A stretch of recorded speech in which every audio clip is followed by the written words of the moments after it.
All right, got my setup for tonight's game complete. Damn it, I missed one villain fight. I'm not getting cut out on this again.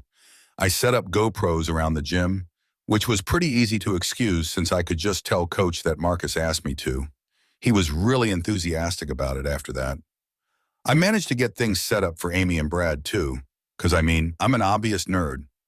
No one even checked my bags past seeing AV equipment in them.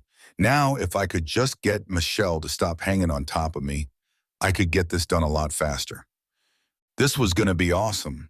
A real supervillain fight, and yeah, it's scary, but like roller coaster scary. According to the file, Reaver didn't bother with baselines. It was only interested in powers, not people.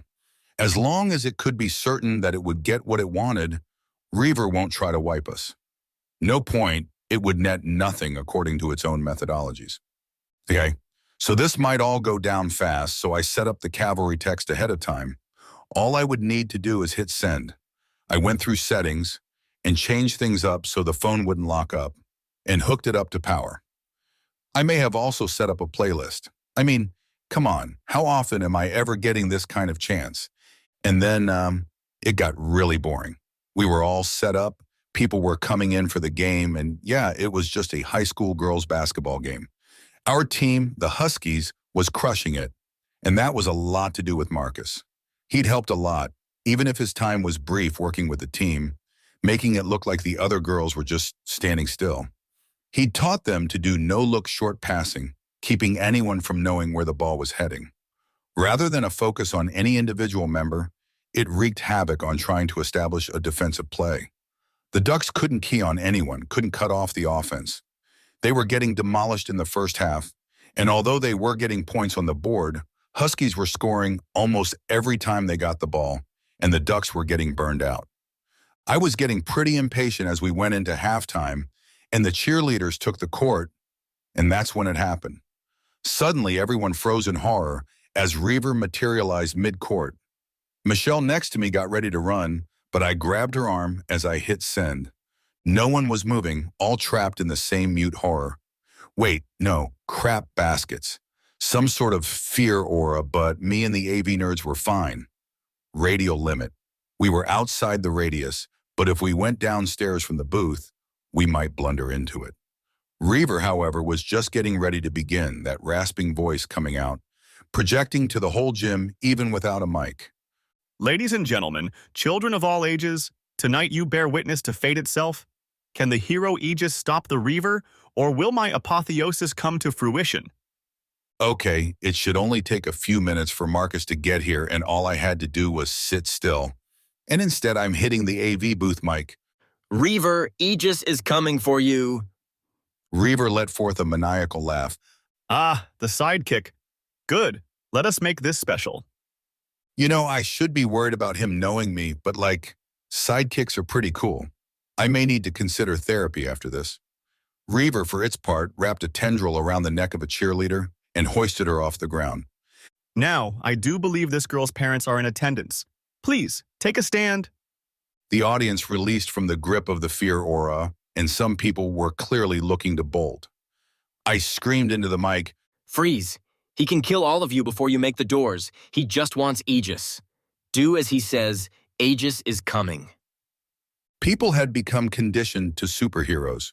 We had drills in school for this. Stating that the hero was coming settled some of the nerves, and aside from two people, everyone sat back down. The girl was Becky, one of Amy's friends, and those two must be her parents. Reaver regarded first me, then the parents. So good to have someone with sense helping me out. Lock the doors, except for that one. Her parents complied, begging him not to hurt Becky, all according to Cake. With all but the center door locked, Reaver let Becky down.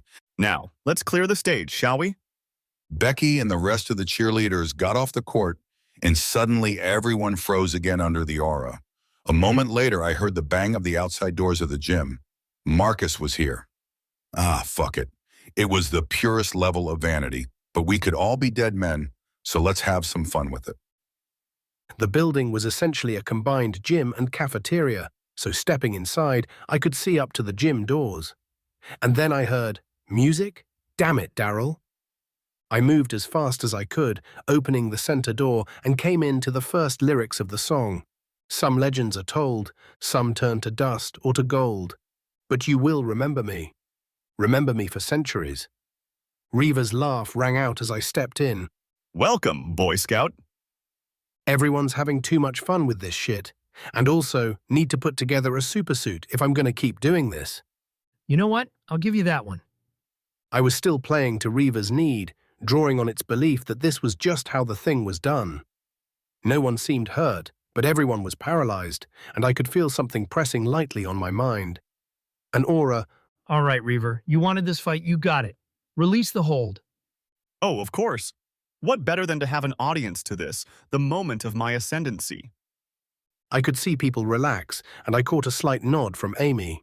All right, deep end it is. I started walking forward and took my cover off, tossing it over to Amy along with me neckerchief. I took a neutral stance and looked to Reaver, no doubt making its puppet smile behind the mask. Take your best shot.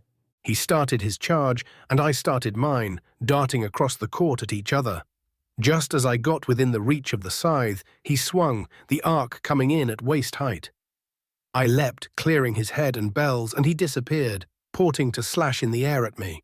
I balled up, and both feet hit the flat of the blade, using it as a springboard, and slung an arm around the puppet neck. But as expected, his blipped out again, and I felt the tendril wrap my ankle. In air, strength didn't matter, I didn't have the leverage, and one yank brought me back down. I didn't bother trying to fight the pull, instead using it, rolling, then jumping over another swing of the scythe. We stayed in constant motion, a war of counters. If I got a hand on Reaver, it ported immediately, so I had no chance of disarm. Reaver's laughter intensified. It loved this. There is a flaw, and it's the same between the two of us. It doesn't really matter how skilled, how perceptive you are, if you're not maintaining attention, if you become distracted, you're vulnerable. The fight raged on, 5 minutes, 10 minutes, and neither of us could get or maintain an advantage, firing back and forth around the court. Reaver seemed to have decided that the lines equaled the ring, keeping us contained. Damn, how long was Daryl's playlist? That one got me caught, and I felt the air get blasted out of my lungs as I hit the court from a tendril throw. Reaver reappeared standing over me and raised the scythe high. And now, hero, you... He never finished the statement as his whole body seized and fell, 2 tiny wires protruding from his back as Amy stood, holding the taser at the other end of those lines. The scythe hit the ground, and I kicked it away, signaling Amy to release the trigger on the taser. Strictly speaking, they weren't legal, but I figured given the circumstances, no one would kick up much fuss. I took a moment to get my breath back and stood up to people loudly cheering. Cops were called, and I checked the body that Reaver had been inhabiting. He had a pulse, and I took the mask off to check his breathing. He was essentially fine. Cool. One last thing to take care of. I went over to Amy, and we held each other tightly for a moment. You all right? She laughed. Am I all right? We did take a moment at laughing, and as people flooded out of the gym, I walked over to where the scythe lay on the ground and looked over to the other side of the court. Brad, phase 3. I grabbed the scythe and felt it as dark energy washed over me, swallowing me as Brad fished out his own taser.